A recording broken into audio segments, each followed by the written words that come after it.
En realidad, el término animación bíblica de la pastoral surge en un encuentro organizado por la Federación Bíblica Católica en América Latina. Surge ese término como una forma de entender la pastoral bíblica, no como una pastoral más, ni como una pastoral transversal, sino como la que anima a todas las pastorales en el sentido de que él les aporta la base, la fuente bíblica. Después, el documento de Aparecida, en el año 2007, toma esa expresión y aparece entonces dentro de lo que podríamos nosotros llamar el magisterio latinoamericano. Entonces toma, digamos, carta de ciudadanía oficial, un término que surge, vuelvo a decir, dentro del ámbito de la Federación Bíblica Católica.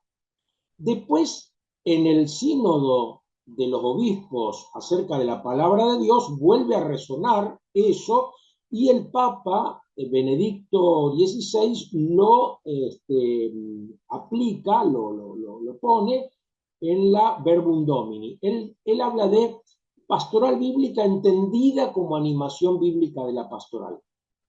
Y ahí entonces ese término entra en el magisterio pontificio. Ya es un término magisterial. Yo personalmente prefiero separar las dos cosas. Entonces, la animación bíblica es un paradigma eclesial, así como el clericalismo es un paradigma eclesial que funcionó durante mucho tiempo y hoy hace agua por todas partes, y sobre todo el Papa Francisco se encargó de decir que tenemos que abandonar ese paradigma, que no es una cuestión solo de los curas, sino que es un modelo eclesial que asumimos tanto los ministros ordenados como los laicos.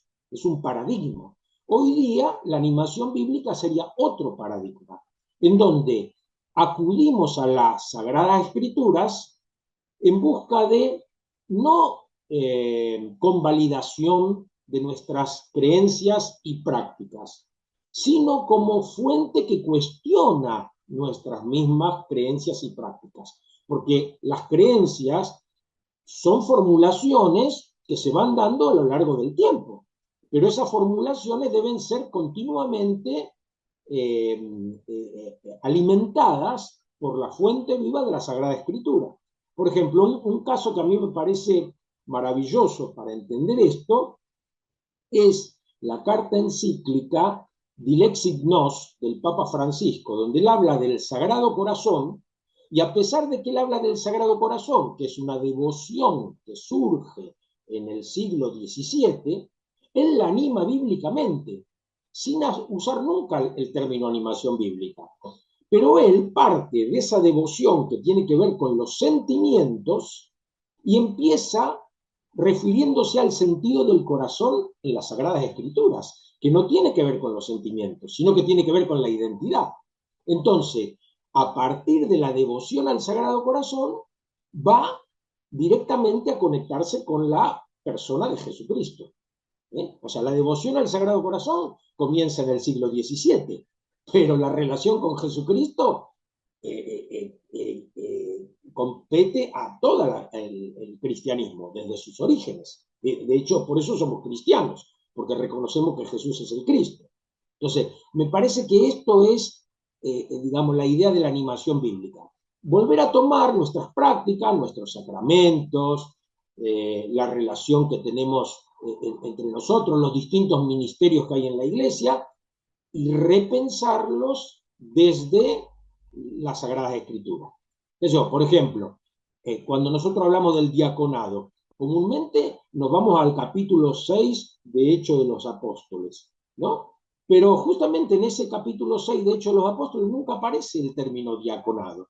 Ahora, si vamos a los escritos de los evangelios, ahí sí muchas veces aparece el diaconado y la diaconía, y sobre todo ejercido por mujeres, que fueron las que acolitaron y diaconaron, acolofeo y diaconeo al Señor hasta la cruz.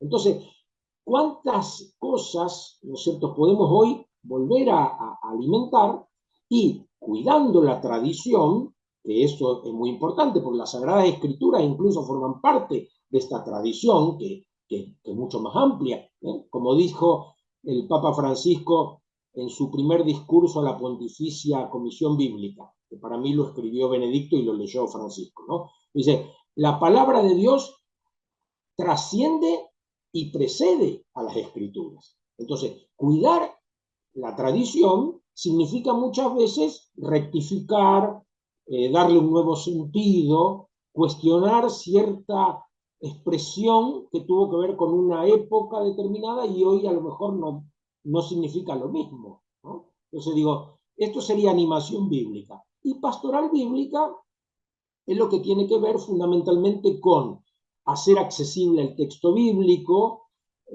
dar formación bíblica, compartir herramientas para que nuestro pueblo pierda el miedo a interpretar.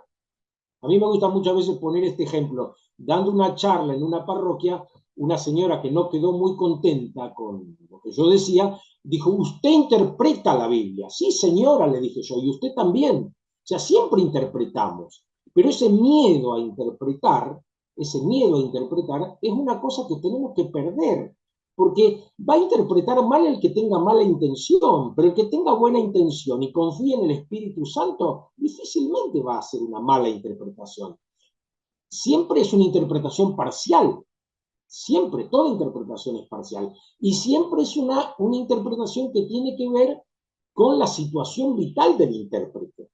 Pero una Biblia cerrada, sin intérprete creyente, ¿qué es? Un conjunto de páginas con escritos, nada más. Entonces, ese libro debe ser abierto por un creyente, porque un no creyente no hace una interpretación que transmita vida, simplemente lee un texto, ¿no? Pero nosotros, los creyentes, encontramos a través de ese escrito una posibilidad de escuchar la palabra de Dios. Palabra de Dios que trasciende el escrito, que va más allá del escrito. Y si me permiten, un ejemplo claro lo tenemos en el capítulo 4 del Evangelio de Lucas, cuando a Jesús le dan el rollo de Isaías y él en el medio de la lectura cierra el libro y lo entrega al ayudante. Cierra el libro cortando un versículo en la mitad. Proclama el año de gracia del Señor, pero no el día de la venganza de nuestro Dios. Entonces también nosotros podemos tener la valentía de cerrar el libro en algunos pasajes que hoy día a mucha gente podrían hacerla sentir excluida. A lo mejor no tenemos las herramientas suficientes para interpretar un pasaje, pero si un pasaje de la Escritura deja a una persona fuera, hay que repensarlo.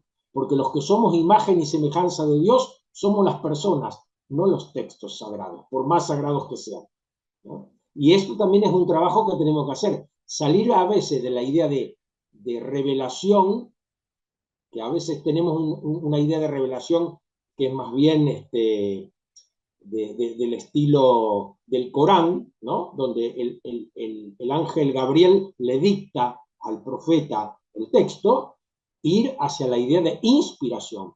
Nosotros vamos a libros inspirados, que tienen a Dios por autor, pero que también tienen autores materiales, verdaderos autores. Por eso, ese es el trabajo de la pastoral bíblica, ayudar a que nos animemos a interpretar. ¿Para qué? Para ser animados bíblicamente, para encontrarnos con la persona de Jesucristo, que es nuestro único Salvador.